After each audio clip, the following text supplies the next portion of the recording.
کہتے ہیں کہ ایک چرواہا تھا جو جنگل میں اپنی بکریاں چراتا تھا۔ ایک دن اسے شیطان نے بہکایا اور اس کو جو ہے مستی سوجی۔ اب جب اس کو مستی سوجی تو اس نے کیا کیا، ایک اونچی جگہ پر جا کر بیٹھ گیا اور جھوٹ موٹ شور مچانے لگا، گاؤں والو جلدی میری مدد کو آؤ، کیونکہ شیر آ گیا ہے اور میری بکریاں کھا رہا ہے۔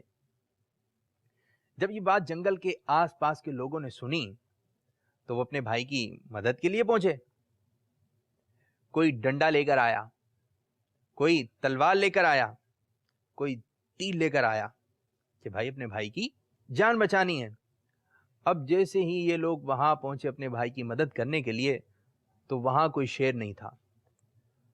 اب گاؤں والوں کو تو بڑا غصہ آیا کہ ہم اپنے سارے کام کاج چھوڑ کے اس کی مدد کے لیے آئے، اور چرواہا پتہ ہے کیا کہنے لگا؟ چرواہا کہنے لگا، میں تو مذاق کر رہا تھا، دیکھا کہ سب پاگل بنایا۔ گاؤں والوں کو بہت غصہ آیا۔ بہرحال وہ چرواہے کو برا بھلا کہتے ہوئے وہاں سے چلے گئے۔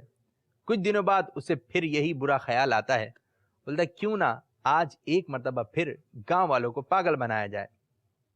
اس نے پھر اونچی جگہ پر چڑھا اور کہا کہ گاؤں والوں، شیر آ گیا ہے، میری بکریاں کھا رہا ہے۔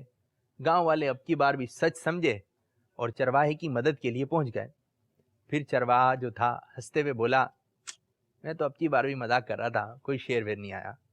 گاؤں والوں کو اب کی بار بڑا غصہ آیا اور وہ پھر اس کو جو ہے برا بھلا کہتے ہوئے کہ اس کی تو مدد ہی نہیں کرنی چاہیے، یہ جھوٹا آدمی ہے، اپنا اعتماد جو ہے کھو بیٹھتا ہے وہ، پھر واپسی چلے جاتے ہیں۔ اس نے ایسا کئی مرتبہ کیا کہ گاؤں والوں کو بلاتا کہ کبھی بھیڑیا آ رہا ہے، کبھی شیر آ رہا ہے، کبھی جھوٹ موٹ کا مذاق کرتا اور اس نے اپنا اعتماد کھو بیٹھا۔ ایک روز ہوا یوں کہ سچ مچ شیر آ گیا۔ اب جب سچ مچ شیر آیا تو پھر وہ اونچی جگہ پر جا کے بیٹھتا ہے اور گاؤں والوں کو کہتا ہے، گاؤں والوں، میں اب کی بار جھوٹ نہیں بول رہا، سچ مچ شیر آ گیا ہے، میری بکریاں کھا رہا ہے، جلدی میری مدد کو آؤ۔ اب گاؤں والوں نے کہا یہ ایسی جھوٹ بولتا رہتا ہے، اس کی بات کا کوئی اعتبار نہیں، تو کوئی بھی اس کی مدد کے لیے نہ آئے۔ بہرحال جب یہ معاملہ سامنے آیا کہ شیر آ گیا تھا اور بکریاں کھا رہا تھا تو کہنے لگے، دیکھا میں جھوٹ کو ہی بول رہا تھا، شیر تو آ گیا تھا، بکریاں کھا رہے تھے۔ تو گاؤں والے کہنے لگے، تم نے اتنی مرتبہ جھوٹ بولا، اتنی مرتبہ جھوٹ بولا کہ ہم تمہاری اس دفعہ جو کہ حقیقت میں شیر آ چکا تھا تمہاری بات کا اعتبار نہیں کر سکے۔ تو پیارے پیارے مدنی منوں اور مدنی چینل کے ناظرین، اس کہانی سے ہمیں یہ سبق ملتا ہے کہ ہمیں جھوٹ نہیں بولنا چاہیے، بلکہ مذاق میں بھی جھوٹ نہیں بولنا چاہیے، کیونکہ جھوٹ بولنا گناہ کا کام ہے، جھوٹ بولنا منافق کی علامت ہے۔